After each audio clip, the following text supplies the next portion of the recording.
Can I just get a show of hands? How many people are actually in a full-time job? That's quite a few. And how many people are actually genuinely passionate about that job? Just keep your hand up. That's good. Well, that's probably about 50% of the room. Hopefully I can provide some inspiration tonight. As after 5 years at Google, as I was standing at my stand-up desk, enjoying my view of the Opera House, I had another nice slap-up lunch by chefs on site. I realised I actually wasn't content. And it's because I'm really motivated by having a genuine impact in what I did. And my sales job just wasn't cutting it anymore. And so I saw the opportunities to start my own business, providing independent online marketing consulting. So with a heavy heart, I left my chefs at Google to start my own business working from home. And believe me, this was a harsh reality, not only because I had to make my own lunch, but working alone is actually really hard. You have to motivate yourself, you've got to hold yourself accountable. It was actually a lot harder than I thought it was going to be. And I think anyone who started a business will relate to the highs and lows you go through when trying to build a business. But I found this was a fantastic, humbling experience, just because I felt like I was in the real world actually creating something. And it was something I believed in. And after 18 months, you know, while I'm still earning less than I did at Google, which is no surprise, I got paid quite well, I realised I'm a much happier person.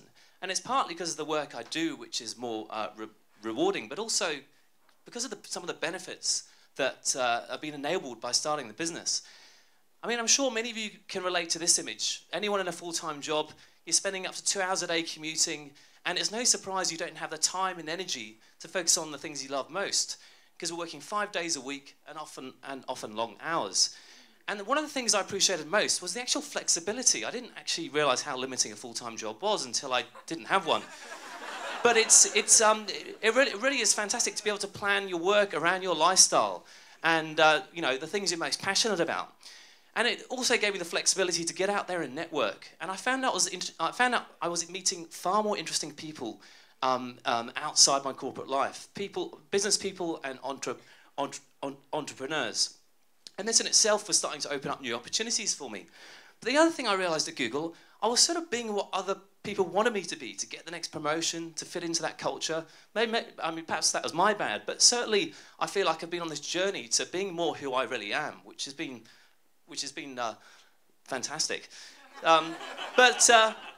Look, you know, I've had the best lifestyle, I can't lie, it's been fantastic, but it has been challenging. And, you know, I think a business does expose your weaknesses, so, you know, but it is a really good personal development experience.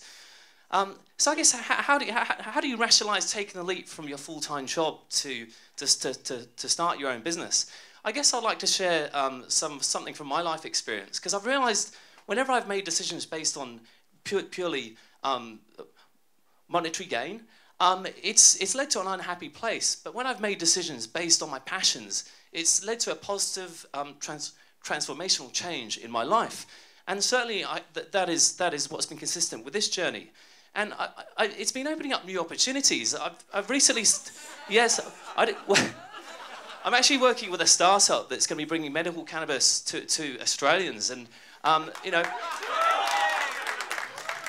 this is pretty cool, and these are the sort of this is the sort of projects I live for. But also find when you're making those big life decisions, it's also good to realise how fragile your life can be.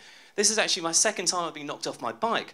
Fortunately, I came off better than my bike, but it certainly makes you realise that you don't want to hold back on these things that can lead to a more happier life. So I guess I feel like I've been on a more fulfilling journey. I'm surrounded by people I like.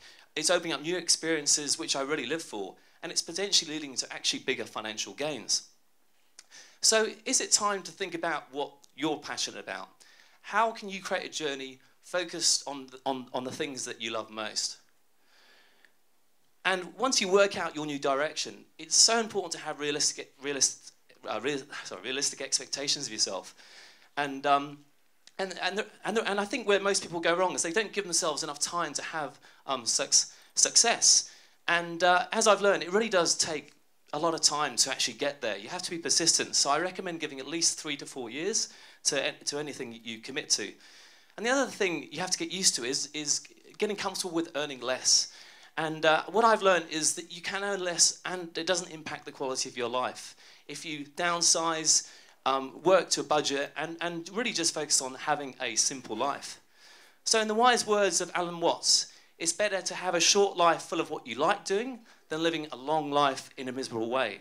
So don't wait. If you're in a full-time job you don't love, show some fucking passion.